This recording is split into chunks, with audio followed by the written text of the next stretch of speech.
You are going to mess up inevitably. I've messed up many times. Everybody in this world has messed up many times. It's how you get better. You have to fail in order to succeed. It's the truth. So why not practice your skills in the freelance realm where you have the actual freedom to fail? Hi, everybody. My name is Olivia Gastaldo, and I'm here to talk to you about esports production one-on-one. So currently, I'm a senior producer and cinematographer at 100 Thieves. My path was very random into this industry. I did not have a traditional jump into gaming, and I want to tell you a little bit about my story because I think it's important that everybody understands that gaming is a very unique industry with a lot of different paths into it, and you can carve whatever path you would like to take. So I started out freelancing when I was 18. I knew I wanted to be a cinematographer. I knew I wanted to do filmmaking in some capacity, but I really wasn't sure kind of how to jump into it. So I kind of was just jumping around doing random and odd jobs here and there. And I had a partner at the time that was freelancing at Riot Games. And this partner does not have a car. And I was driving them to and from work. And I just kind of started hanging out at Riot Games. It was such a cool community. It was such a good place to be. And I had time to kill in between, when they were working. So I would work in the office. And it really introduced me to this whole new world of gaming that I didn't really understand previously. I was never kind of into super competitive games. I was much more of a casual gamer growing up. And essentially, through those kind of interactions, I met more people at Riot and got to like network and just kind of talk to the people that work there. And that was really fun and just really exciting because everybody was really excited about the work that they were doing. And it was inspiring to feel that energy pretty consistently. When my partner wanted to move into a producing position, their job opened up, and I had kind of already been in talks with the team and just had been around and showed them the reel from the work that I had already been doing. And they invited me to come shadow them and to kind of join the team in like a little bit of a slow transition. And it was incredible. So I started ACing and camera operating at Riot Games. And I did that for about 2 years, upwards kind of up into like 5 years on and off. And through working at Riot Games, I got connected to a lot of other teams in the kind of ecosystem, which was really interesting. And through that, I also, oh, sorry, there's a bug. Through that, I was kind of introduced to Team Liquid, which was really fantastic. And Team Liquid was really where I got my start as a full-time content, I won't say content creator, but content kind of producer in this space, which was really interesting. And just like a really cool place to grow and a cool place to learn about where we could go with gaming production. Because I was doing projects at Riot that was mainly like broadcast projects or hype videos. But working for a team, you get a much wider breadth of kind of the possibilities that can be done within the space. So that was really like my first job in esports. Riot was a great start. It really got me kind of steeped in the scene, but Team Liquid was really kind of where I got my footing. After Team Liquid, I worked there for about a year and a half, and then I decided I was getting a little bit burnt out just from the amount of work because it was earlier in the times of esports when it was just hustling nonstop. And I decided to go back to freelance, worked with Riot again.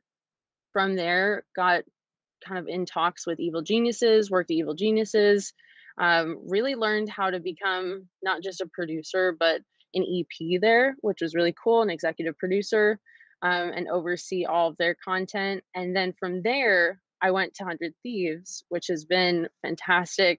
I love 100 Thieves. I'm very happy there as a senior producer and cinematographer where I get to produce, direct, do cinematography, kind of get to do it all. So my path was a little all over the place. But once I there, got which into was the really gaming cool and scene, excited. I kind of just kept making connections, kept fostering relationships, and really just kept growing, which was fantastic for my career. We can go to the next slide. So, as I said before, no two career paths are exact. This is a little bit of a mantra that I just want to pass on to everybody. Embrace your own journey and dive in wholeheartedly. So something that I've really noticed from people who have been unsuccessful in esports or who have struggled is that their heart's not in it. And especially in gaming, you're working with people who are not just doing this for the paycheck. You're working with people who really love these games. They really love the communities. This is, not just this is a fandom for them. This is not just a job. So if your heart isn't in it, it's going to be really difficult for you to succeed. So that's kind of like my number one point is like make sure whatever you're doing, put your whole heart into it, and just make sure that you are. Sorry, there's so many bugs outside. Um, just make sure that you're putting your whole heart into it because your energy and your work ethic will follow if you really are passionate about it. Spend time cultivating relationships. This is really important. This is something that especially during COVID has been really difficult for people, but it is crucial in expanding your career. If you want to work at a certain company, I highly recommend talking to people that already work there. You don't have to go to the CEO, you don't have to go to the COO. You can go to somebody who's maybe more of an entry level position, see if they like it, see kind of like how they got into it. Just make that connection, make that relationship stronger, because that might serve you in the future. You never know. There are plenty of people I've met in gaming who, we were just friends at first, or we were just talking because, I thought that person was cool. And then later on, like I've gotten a job from them or vice versa. So it's really important to foster those relationships. Be kind and level headed. This is super important, especially in an evolving industry like the gaming industry. You have to make sure that you are really putting a positive attitude first into this world. It's going to serve you in more ways than one. People are attracted to positivity. I know that sounds really cheesy, but it's really true. When you're on set, when you're working on a project, if you come onto set with a negative attitude or a bad mindset or just you're not really feeling it, that's going to translate to the rest of the crew, and they're going to feel that, and then they're not going to want to do the work, and then it all goes downhill from there. So just keep in mind to like keep level headed, be calm. um, Take a minute if you're feeling a type of way, like take a minute to reestablish yourself. um, so that's really important, especially since gaming is such a fast paced and kind of ever changing industry. It's really good to keep a level head. So I really want to talk to you guys about what opportunities are in the gaming space for production. So this is something that I get asked a lot, because it's a little bit hard to determine because there's not really a like an outline or like a place where you can go and say okay, here's all the opportunities that there are. It's very specific, to each company, to each team. Everybody has different production needs. So, what are these needs? You have live broadcasts, you have streaming, you have documentaries, you have branded content, commercials. You can be a camera operator or an AC. You can be a director, producer, content creator, line producer.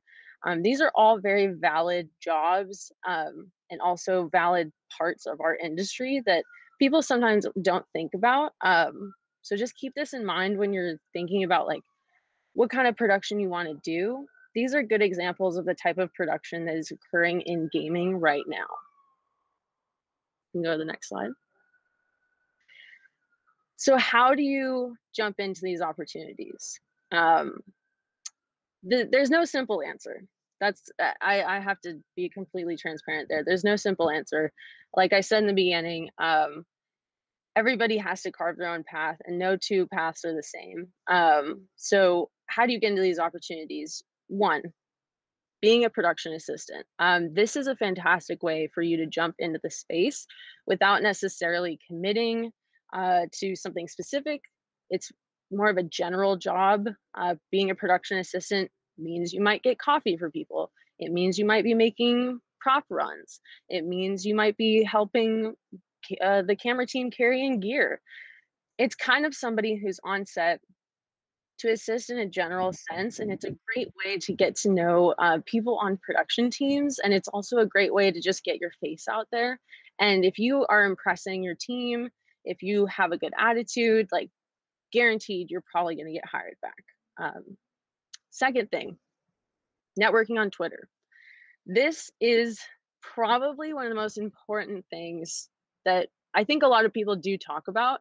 But I think there's a good way to network on Twitter and there's a bad way to network on Twitter. Good ways to network on Twitter: reaching out to creators uh, that you. Oh, sorry, there's a beat. Reaching out to people who are working in the space, not necessarily your favorite content creators. Of course, like, if you have a good rapport with them, if you have some kind of relationship, then go ahead and do that. But I'm talking about like people who work at Blizzard, people who work at Riot, people who work for Team Liquid, 100 Thieves. Get to know the people who are doing the work that you want to do, and then engage with them. You know, engage with them online, comment on their things. Like, reply, retweet, like, get involved in what they're trying to do and the community that they're trying to build. And then eventually, after you've kind of established yourself, reach out to them, DM them, be like, hey, you know, I'm really, really interested in the work you do. I would love to take you out for coffee or like do a virtual chat. That's really the right way to do it. The wrong way to do it is just to like cold DM somebody out of the blue that you just kind of found randomly and asking them immediately for something. Like, that can be very frustrating, especially for people in the industry who are getting a lot of these DMs. They want to see that you actually are putting some effort and some care into it, and that you have a specific thing in mind that you want to learn from them. I get a lot of DMs from people that are like, hey, I'm really interested in this space, but I don't know how to get into it. That, you know, sometimes works, sometimes doesn't. It depends on like my schedule, depends on other people's schedules. It's better to go very direct in with something that is actionable. Like, hey, I would like to learn about camera gear and like what cameras are the best for this documentary project. Like, that's going to really catch my attention, and that's going to help me funnel the information that I have towards you in a very constructive way. Um, Cold calling and emailing. So, cold calling and emailing, not cold calling, emailing, and DMing. Um, I would say, God, I'm so sorry, guys. There's like a ton of bugs out here. I would say cold emailing is great if you just want to shoot your shot, send your portfolio out, send your email out, get your contact out to somebody. Cold emailing, I think, still works in a lot of ways. Cold calling, it's kind of just the term. I mean, if you have somebody's cell phone number, maybe I would text them. I would not call them because everybody's really busy, and not a lot of people answer phone calls anymore. But I will say this still does work.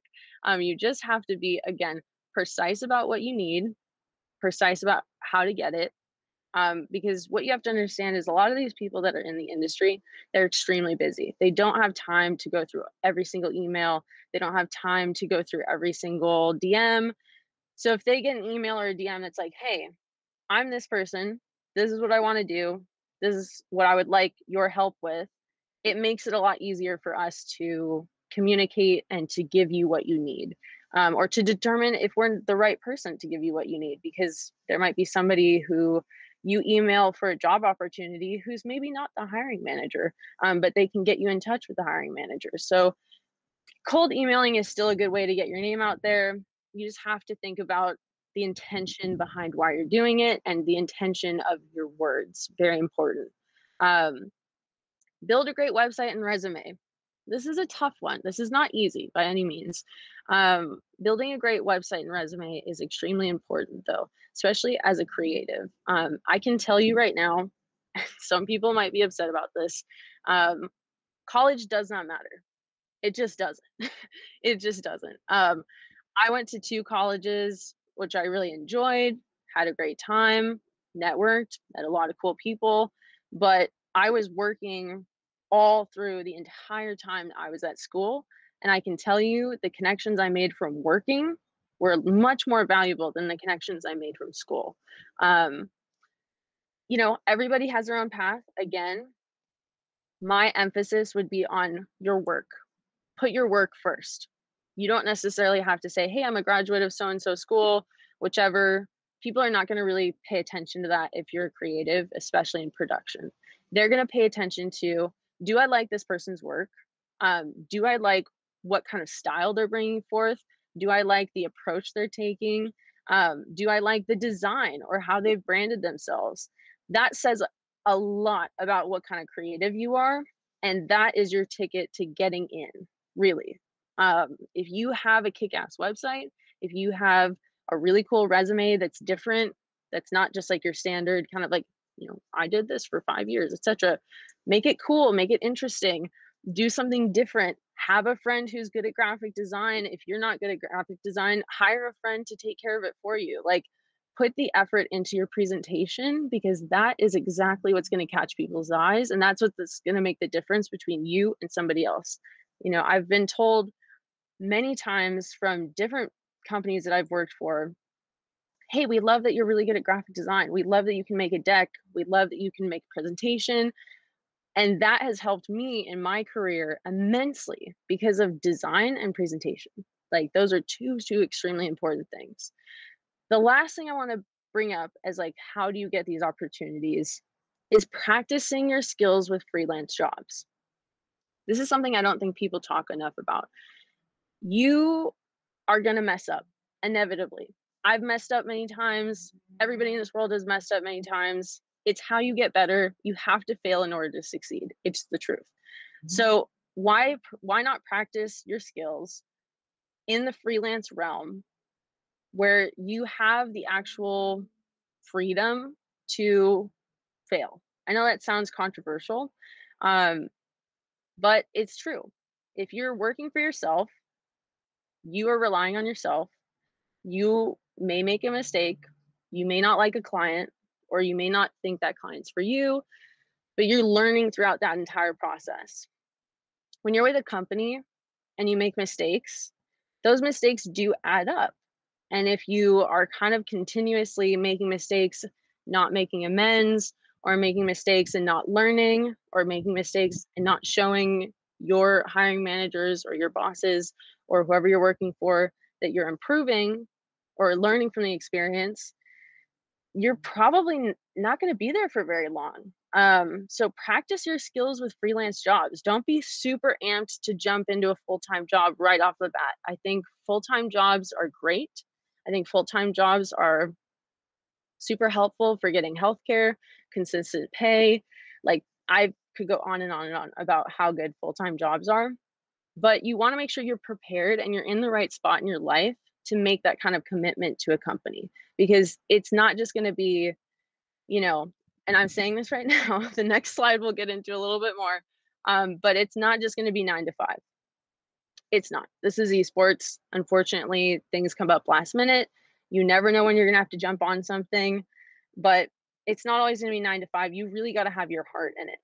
So practice those skills with freelance jobs, so that when you go into that full-time position, you're ready, and you're ready for that commitment. Freelance is also just great because you can work for yourself and you don't have to rely on somebody else, which can be really empowering and really good to build up your confidence.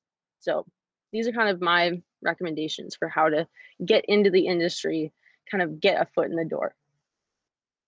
So let's talk about industry standards. Let's talk about what the heck is esports production right now.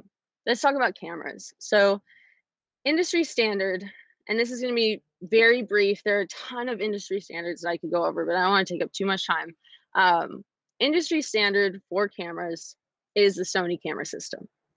That's going to be pretty much across the board. You're going to see Sony systems and you're going to see Blackmagic systems for the most part. Those are really the two biggest names out there in esports production. There's a few reasons for this, specifically with Sony cinema cameras. They have fantastic options that have really great audio inputs and outputs, display inputs and outputs. they have cameras that are basically like all in one packages, which is great because in esports, you don't know when you're going to have to pick up a camera and shoot something. So you just need to be ready to go. Sony systems are the way to go for right now. That may change. Always keep up to date if you aren't interested in cameras. Always keep up to date with what's going on in the camera scene. Go to events like Cine Expo, which is happening right now.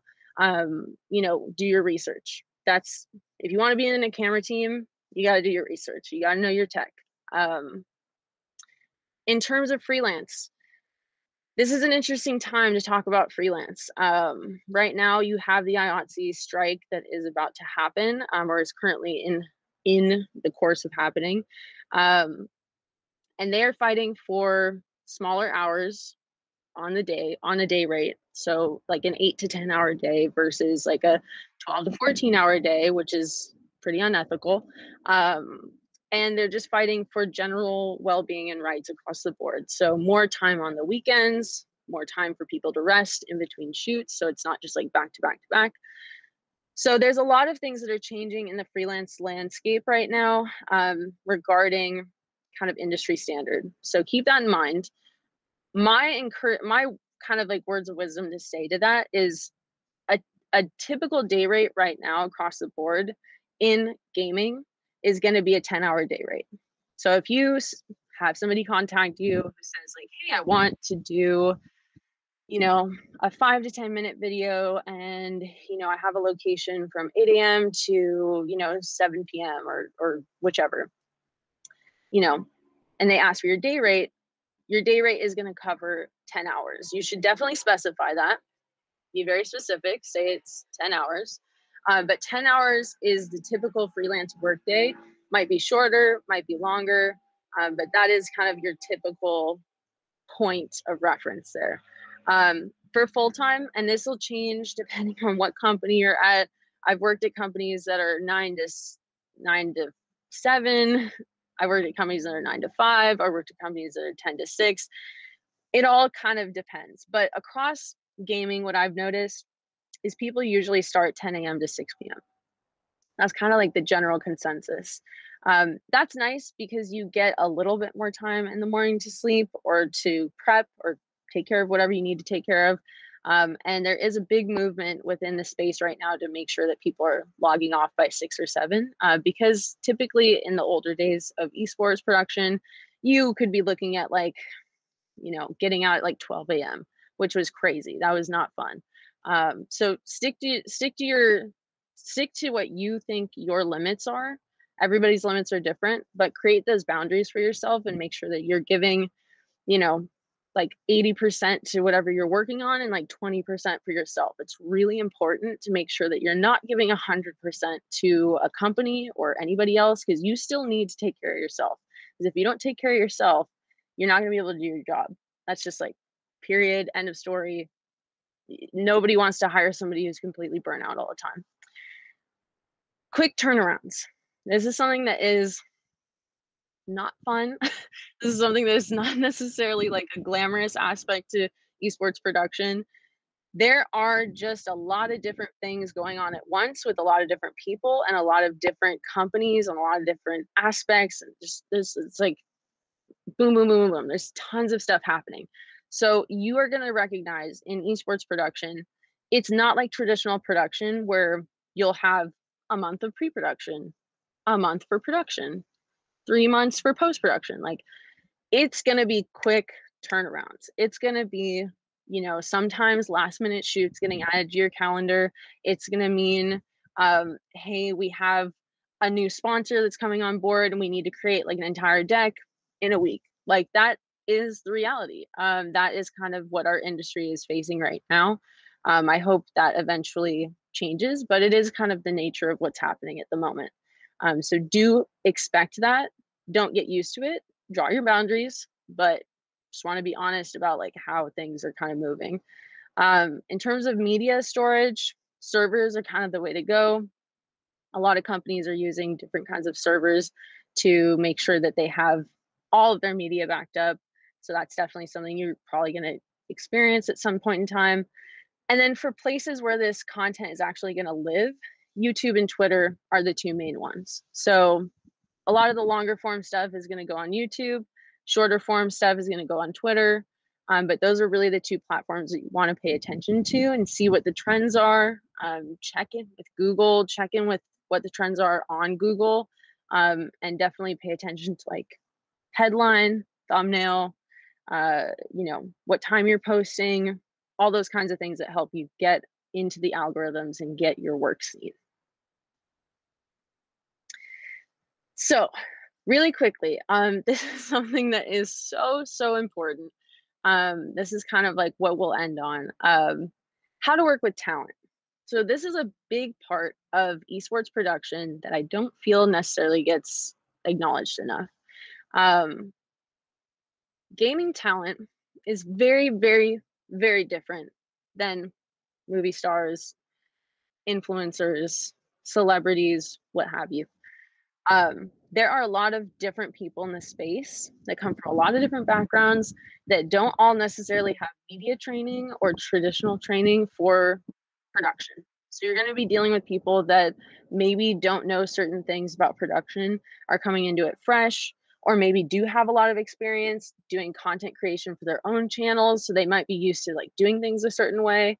So here are some of my tips to be successful with talent and have them want to hire you back, which is a big part of those relationships, building those relationships. First thing, be on time. It's really plain and simple. Be on time. Your talent might not always be on time. Honestly, a majority of the time, they will probably be late, but you need to be on time. You need to be there. You need to have everything set up. You need to make sure that the minute they walk in that door, they feel taken care of. They feel like they're welcomed and they feel like we're ready to work. Hustling before, like doing last minute changes, that in turn will make your talent feel more anxious and more nervous about what's going on. So try to be on time and try to keep your shoot concise. If you need 6 takes to do something, you probably haven't planned it out correctly. You should be getting stuff done in like 1 to 2 to 3, maybe 4 takes if it's a more difficult shot. You want to be concise with your talent because these folks are not necessarily used to working 10-hour days. Some of these folks are working in broadcast where they are used to it. Some of these folks are streamers and content creators where like they may be used to streaming for 10 hours, but they're not used to sitting in front of a camera crew for 10 hours. Those are two very different things. So be concise, plan ahead, make sure that you're following your schedule throughout your day. Anticipate what they will need and want. So that is a tough one because it's not always crystal clear. You're not always going to get it right, but as long as you put the effort forth, that is what's really important. If it's hot out, have water on hand, have some snacks, have some fruit, have something so that talent has refreshments so that they feel like, hey, I'm taken care of. People are caring about my, well-being. That's important to feel seen. It's a matter of respect. In terms of what they want, let's say you're working with a content creator who is insecure about their skin. You want to make sure that lighting is perfect. You want to make sure that lighting is similar to what they're already using in their stream or similar to what they're using in their setup, right? Because you're trying to be consistent with their brand. You don't want to show them in a completely different light unless it's for creative effect, but you don't want to show them in a completely different light than maybe what they're used to. Be positive and inviting. This is kind of across the board. You should be positive and inviting just in general in your work life. It's not always easy. You might be dealing with stuff at home. You might be dealing with stuff outside of work. But when you're at work, try to maintain a positive attitude because it makes the work easier. Anytime I've been on set with somebody, if it's myself or if it's somebody else who is having a bad day, who's upset, and they're bringing that energy into the room, it shifts the entire day. And that's really difficult to work with, especially when you're on a tight schedule. So try to be positive and inviting. If you need to like take 10 minutes of your morning to pump yourself up, just like talk in the mirror for a minute, do whatever makes you feel comfortable, do whatever gives you the confidence to get through the day. but make sure that when talent arrives, hey, how are you? How is your drive? How are you doing? Oh, I just saw X, Y, and Z thing that you were in. That was so cool. Like, have a conversation with them, have it be inviting, have that mutual respect. Lastly, treat them with respect and make them feel safe. This is something that is very new in our kind of trajectory in gaming. You deal with a lot of content creators or talent that are not necessarily dealing with the nicest people online or in their lives in general. Make them feel safe. Make them feel like, you know, you're going to listen to them. You're going to acknowledge their needs and wants. You're going to, if they feel like the lighting is too harsh for them or they want to change something, be open to it. Don't shut them down.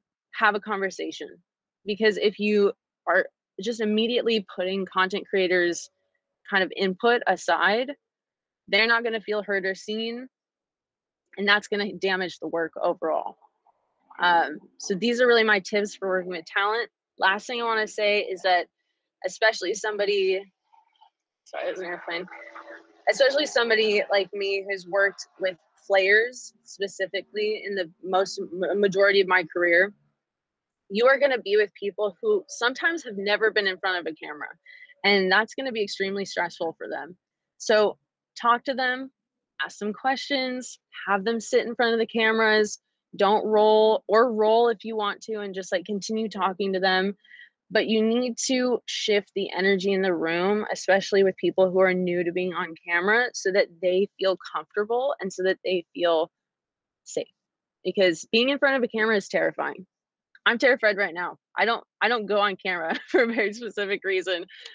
So, make sure that they feel not that way, right? You want to make sure that they feel confident. You want to make sure that they feel like they're ready to shine, and that's going to completely shift the work and it's going to make it better. I think we can go to the next one. So, now is time for Q&A. Feel free to ask away. We're going to get these questions kind of somehow over to me. Um, we'll pull them from Hublot. But yeah, I just want to say big thank you to everybody for watching. Big thank you for listening. I would love to hear your comments, questions, anything. Yeah, so we'll get over to the Q&A.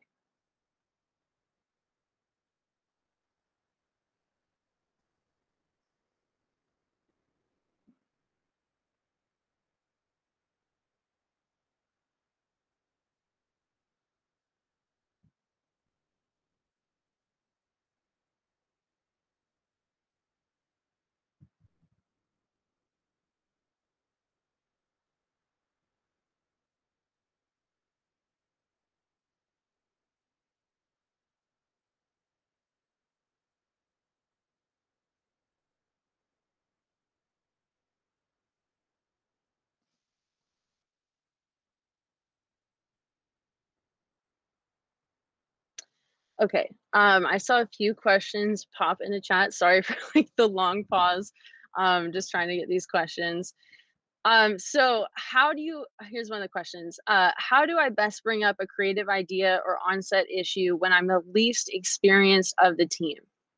This is a good one. This is really tough. I'm not gonna lie. Being the least experienced on the team is always a tough position to be in, because you're there to learn, you're there to absorb, but you're also there to be part of the team. Like, you're there for a reason.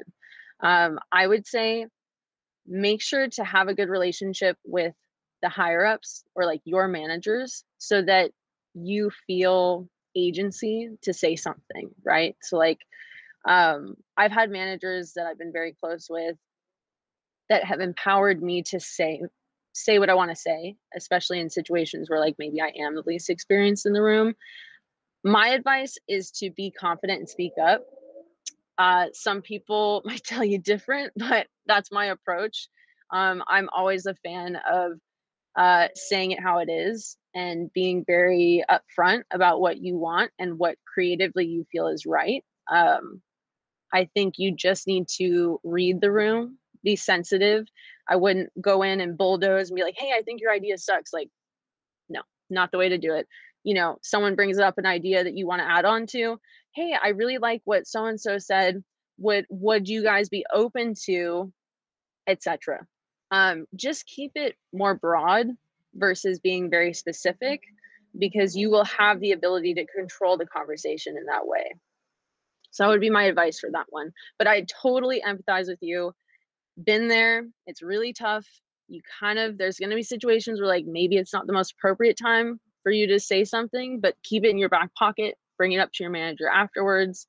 I would say, again, having that good rapport with your manager is really the best way to kind of like get your creative ideas heard, as a good manager will always empower their employees. That's kind of how it is. Let's see. Is there a way I can demonstrate my production experience to those who hire or bring people on set? What is a good way to get noticed? I would really say, and this, again, I feel like I've said this a lot, but I'm telling you guys, it's so important and not enough people do it. But be the most positive person in the room. I'm not talking about like, annoyingly positive. Like, you don't have to be trying to pep everybody up every 5 minutes, but give some compliments. Like, tell somebody you like their shirt, start a conversation, make yourself a make yourself somebody that people associate with positivity, because that is going to make you stand out from other people who maybe aren't as outgoing or aren't as communicative or aren't as complimentary. You want those people on your team. You want good energy on your team. So that's a good way to stand out. In terms of demonstrating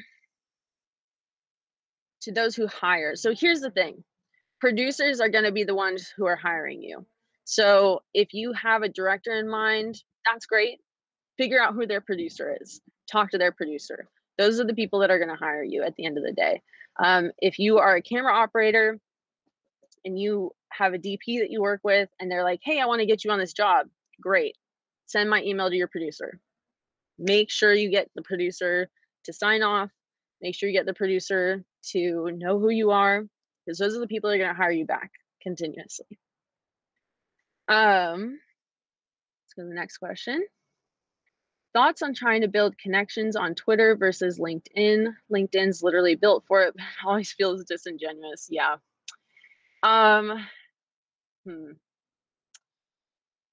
Okay, I'm gonna I'm gonna come clean for a minute. I hate LinkedIn. Like, I genuinely hate LinkedIn. Um, it does feel disingenuous. Like, it is quite literally built for networking. So everybody that's on there, every connection or conversation you have feels like it's just for networking. So it does sometimes feel a little tedious in that way. I really think Twitter is a better way to go, because it's like people's personas, it's like who they're putting out online. It's very public, it's very like front facing. Um, in terms of building the connections on Twitter, again, engage, retweet, quote retweet, like, reply, um, DM people. Hey, I just saw this project you dropped. It was incredible. Love X, Y, and Z, X, Y, and Z thing that you did with it. That helps elevate your visibility to somebody who maybe isn't noticing you, right? And I mean that in like the kindest way. Like, algorithms are crazy. Like, no harm, no no bad feelings to anybody for not getting noticed, because these algorithms are built to literally boost companies and businesses, not individuals. But that is kind of the way to do it on Twitter, is just like get your name familiar with the people that you want to be connected with, and then DM them about the work they're doing. Compliment them, be like, hey, I really love this. That will help get you noticed for sure. Now, can you define a great resume and website? I am accessibility focused as opposed to flashy. Um, Well, I mean, here's the truth. Uh, it's completely up to each person's taste whether or not they like your website, right? What I mean by like a great website is that it's functional, that you can get to the work easy, because that's the most important part. If your website looks super cool and has like all of these interesting little pieces to it, but I can't see your work quickly, I'm not going to click. I'm just not going to click through things. Like, I need to see your work. So have that be at the forefront of your mind.